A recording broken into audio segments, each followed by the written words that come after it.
Darebase is a game of stratagem and bravery.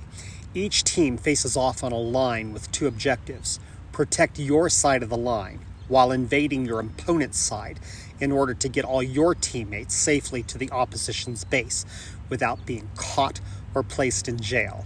Sometimes a referee has to step in to decide the game when arguments about whether an opponent has been captured or not break out. I've noticed that the growing clash between the religious right and the humanist left is much like the game of Darebase.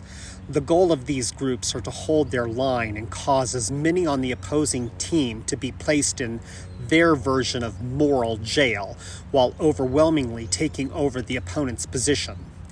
The Bible clearly depicts a coming geo-religio-political battle in Daniel 11. The king of the south, represented by Egypt, which is humanist secularism, attempts to advance across the line of the king of the north, which is conservative religiosity. The prophecy states that the king of the north will pursue the king of the south and overcome him.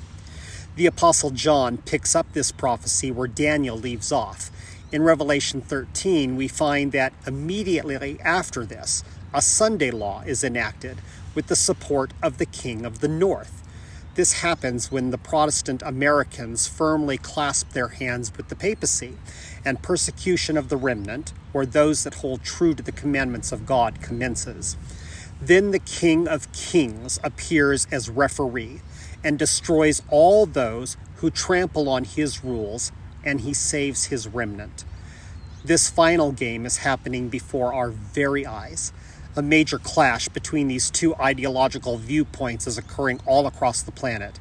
It's taking preeminent stage in our news. Friends, don't get caught up in the sideshow, wrapped up in unproductive conversations and transient politics. See the clash for what it really is. Align yourself with the King of Kings today.